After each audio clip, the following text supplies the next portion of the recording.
Hi friends, welcome back to the channel.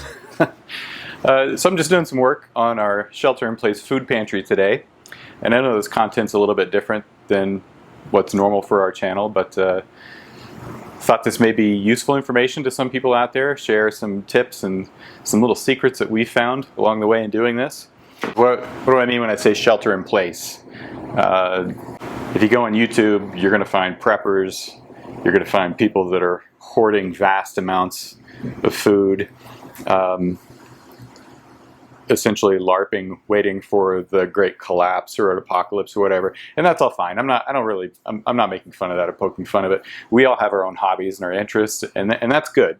If you're into that sort of thing, then by all means do that. We all choose how we spend our time and our resources on things that give us enjoyment. So if that's your game, then go ahead and do that.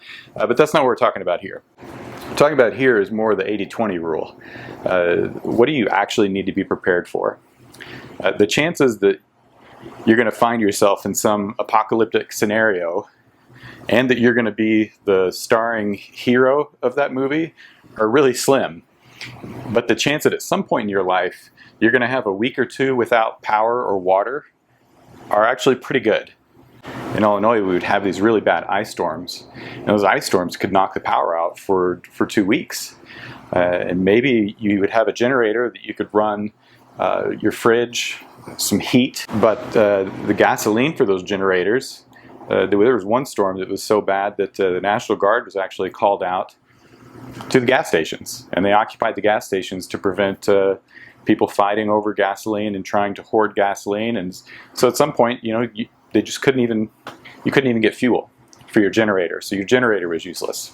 Our friends in Texas, just a few months ago, this past winter, thousands of them just completely unprepared for an event where the things that we do day to day and have around us and available to us, we just take it for granted, and maybe aren't trained or educated on how to sustain ourselves and keep our family safe, warm, fed, clean water for multiple days at a time.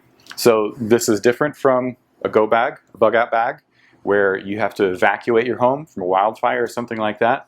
This is a scenario, this is a situation where something happens that you need to stay put. And also, how do you calculate, how much food do you have? Do you have enough food for your family? Like when you look at a shelf of food, do you know how many days that will feed you comfortably? We'll show you our secret to calculating that. It's super easy. So let's take a look at what we got. Over here on the left are things to make drinks, to make beverages, powdered mixes. Just add a little bit of flavor. There's not a lot of nutritional value here. Coffee. If you're a coffee drinker, then the caffeine's going to be important to you. And we just have some that will last a long time. It's not fancy, but instant coffee is just fine, especially if you're talking about a temporary situation. And well, these are fun. These little water magic straws.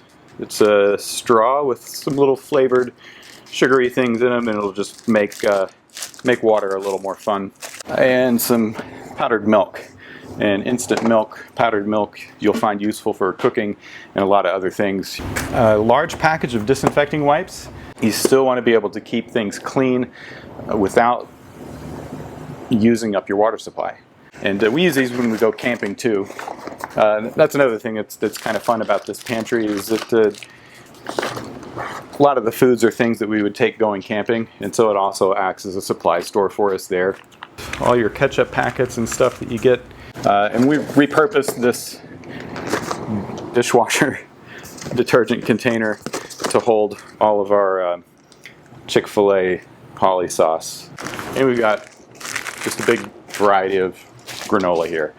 Oh, one more thing from the top shelf, because this related to this one, but I just didn't have room there, is meat, shelf-stable meat. You can get canned meat, and if you like the taste of it, that's fine. I don't particularly care for the taste of canned meat, and we also use these a lot when we go camping. Like I said, again, this is kind of a dual purpose. So you can get these shredded beef that's already in a seasoned beef broth really cheap at your club store, big box store. Chilorio, chata makes. This is a pork. This is great for tacos. Beans, And the thing that I like about this, they not only taste really good, like I would choose to eat this for a meal, especially when camping, because it's so easy. It's already cooked, it's shelf stable for over a year, and it's already seasoned, so it doesn't take a lot of effort, and you're not using water to cook anything like that. We've got some nut butters here, pretty large cans of green beans, got some tomato paste, and then you get these boxes. Anytime you find these on clearance, you know how your grocery store will have that wire rack. Normally it's somewhere near the restrooms, and it's stuff that's either beyond the date or right at the date, or they just bought too much of it and they're not selling it. Go look at that, because you may find something like this, like these scalped potato boxes. If you buy instant potatoes from an emergency supply store or an outdoor recreation store, it's expensive. You have dehydrated potatoes, really cheap. Cornbread mix. Oh, this is a winner too. We just found these this year. Also great for camping. Do you see a theme here? So these Idaho spuds. It's hash brown potatoes that are in these cartons. And you can hear, but it's super cheap. This was like $6 for 8 boxes of these. Dirt cheap, $6. It's a great find. And you can see I still have some work to do on organizing this, but the tip that I'm going to show you at the end of this video kind of makes it unnecessary to have everything sorted and in perfect order here. The other way that you can have some meat is jerky. I've got some honey here. Honey is great. In Egypt, when they've opened up some of the tombs of the pharaohs, they've had jars that contained honey in there that was still good. So when you're looking at like your expiration dates, just go ahead and figure like 4,000 years for your honey, and so that's a good thing to have. Rice is good. Macaroni and cheese. We have our cooking oil. Canola oil is rapeseed. It's actually not a bad oil. It's not olive oil. You're not going to make dressing out of it. This is strictly for cooking. Salt, instant flavor to anything that you make. So whether you get beef bouillon cubes or the chicken bouillon, you want to have some of those. Back in the back, we've got some old-fashioned quick oats and a big container of pasta, par-cooked rice. And the par-cooked rice, I prefer to having the boxed rice or a bag of rice. You can get those really cheaply. But again, think about a situation where you don't have access to an abundant supply of good, safe water. You don't want to be using the majority of your water on cooking if the things that you can get that are shelf stable already have good moisture content or don't require much or any water to cook. Now that said, we do still have some because there's a lot of food in a very small amount of space for rice and beans, but a lot of water to cook these. So even the beans, we will prefer a canned bean to dry beans. But we use food out of this still. This is not just for looks to look at. It's food that we use, so those dry beans we'll use here at home even when there's not an emergency situation. You want to rotate through your food.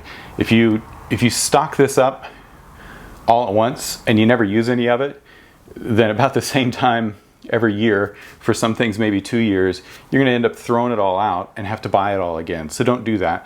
Use it and restock it throughout the year. Once a month, just take a look at stuff that's about to expire. And again, the end of the video will have a trick for that. And use it in your daily cooking. Next time you're at the grocery store, replenish what you took. Some refried beans, nut thin crackers, and some muffin mixes. You don't want everything to just be bland calories. You want to have some fun foods as well, something that'll give you a variety of flavor and maybe something to make you feel like you're having dessert from time to time. Okay, that brings us to our bottom shelf, friends, and this is mostly canned goods and tomato products. We do have some chicken broth.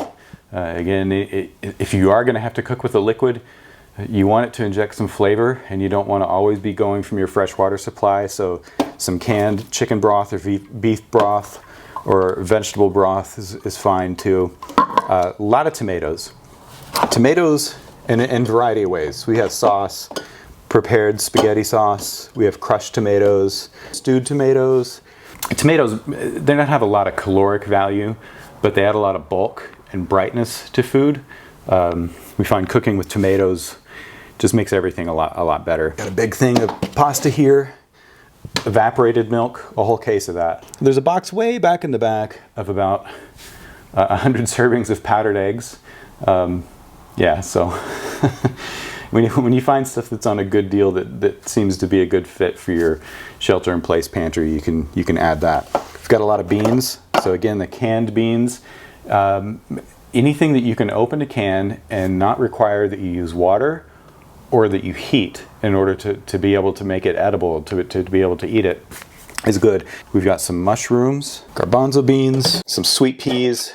So the canned goods I still need to stock a little better. I'd like to have some corn and some more green beans. Now you may wonder how come getting all these small and medium-sized cans when it's cheaper to buy the big number 10 cans, you know, the big ones. But for our family, it's just the two of us. So if we were in a situation where we don't have refrigeration, opening a big number 10 can of green beans, we're going to end up wasting it. We're not going to be able to eat it before it has to be thrown out. Okay, so let's do a quick note on expiration dates. So all of your pantry, everything in your pantry pretty much is going to have a best by or use by or an expiration date, you might say. A lot of people aren't aware that really the only thing that date is a hard and fast line on are going to be meat. Meat and dairy. That date is probably pretty close to when it's not going to be safe anymore. So those are the only things that you have to pay really close attention to the date. Everything else is about best by, so it's going to taste the best. It's going to have more nutrients. It's going to be fresher. So like on canned goods, so you're going to look for that. Like this one is June 2023. It is August of 2021 right now, so this has a 2-year shelf life. Not really. So this 2 years on a canned good like this is going to be when it's still going to taste nice and fresh as it was when it was originally canned, and is still going to have the majority of vitamin and mineral content. Now it does start to slowly lose that after 2 years, but these cans, if they are stored properly and you don't have any dents, don't have any issue with botulism in them, they can go 10 years and still be edible and give you the caloric content that you need. So don't throw this stuff out. Do you see this? July 16th of 2021.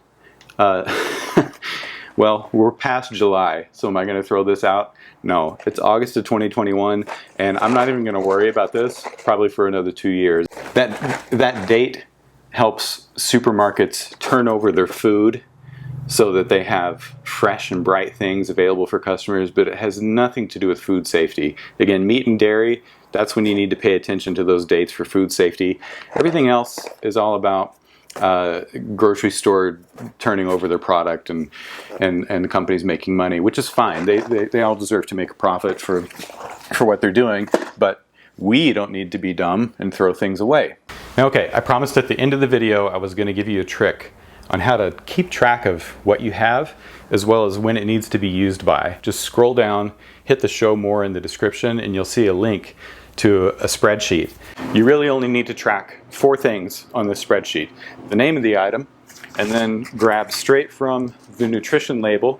You're going to type in how many servings the container has, how many calories are in it, and then in the last column you're going to find that best by date on here. So this is August 2022, and just put the month and the year. You don't have to be precise, but that'll help you know the stuff that you have that's starting to get a little old that you need to use. Now you may be asking, why am I typing in the number of servings and the calories on there?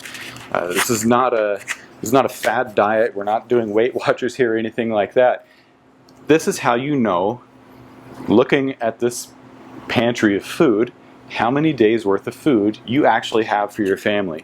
You're not going to starve to death, first of all. Your body can go weeks without food, even if you are a person that doesn't have a lot of extra calories built into the frame, so to speak. Water's more critical. You do need water daily, so a gallon of water per person per day should be your minimum. Make sure it's stored in a container that's designed for storing water, and make sure that when you fill it that the water's good the containers clean, and that'll take care of your water. So for instance, we use these, and they hold about 6.5 gallons per container. Store really easily. So that's your water. So your food, how do you measure food? You don't want to be hungry. You don't want to have headaches from not being able to eat enough. And it does affect your thinking. You have to have that calories so that your mind is sharp, and so that your body's ready for anything that you might need to do if you have to do some work, or if you have to do something physically demanding. If you're if you're shoveling snow that is coming down at a rate of 3 to 6 feet per day, you're going to burn a lot of calories, and your muscles are going to need that energy to replenish, or you're just going to be useless. So the target that I use is a minimum of 1,500 calories per day per person. And so when we go through all of our items, when we're putting them here on the shelf, just have that spreadsheet open, type in the number of servings, type in how many calories per serving, and then boom, you'll notice at the very bottom of that spreadsheet there's a number that you can put in there for how many family members you have, and it'll do that math for you. And you can adjust if you want more or less calories than 1,500. I wouldn't suggest doing less, because that's going to be a severe calorie deficit. It's not going to be pleasant. So 1,500 should be your minimum, and it'll do the math, and it'll tell you that's how many days of food that you have for your family. You can get a little geekier if you want, and you can use the geeky version of the spreadsheet, and you can type in your macros, how many grams of fat and protein and carbs there are per serving as well. Because not all calories are equal, especially in a situation like that. Protein is more satisfying than carbs, but carbs can give you quick energy, and your body needs fat. Fat calories make you feel fuller longer, and your brain and your nervous system need dietary fat in order to function properly. So you could geek out, and you could optimize your meals, and now we're starting to get in the border of that territory of prepping and making this a hobby. So it's not necessary. Again, the 80-20 rule, 20% of your effort will cover 80% of situations. So that's what we're after here on this. So I hope that was helpful. I hope you enjoyed it. And I'm interested to hear from you too. Put in the comments what some of your favorite items are for a shelter-in-place pantry. Anything you think that I have here that I shouldn't, or that I'm missing, that we can add to it, so we can have a complete pantry here. And just for trivia, for the two of us, what I showed you here is 12.5 days worth of food at 1,500 calories per person. So it's not overdoing it. It doesn't take up a lot of space. It's easy to do, and it's food we use anyway. So if you like this video, I would really appreciate it if you would hit that thumbs up button, hit the subscribe button, hit the bell for notifications. I know it's always annoying when I know when people ask you to do that on YouTube. It's annoying, especially if they do it at the beginning of the video when I haven't even seen if it's been worth my time. But if you've made it this far, hopefully you'll do that. It helps me out. My channel's not monetized. So anything that I can do to get the YouTube algorithm churning and pointing more people towards these videos is fun for me, and then I can make more of them for you, and hopefully you'll enjoy it. So thanks again for watching. We'll see you on the next video.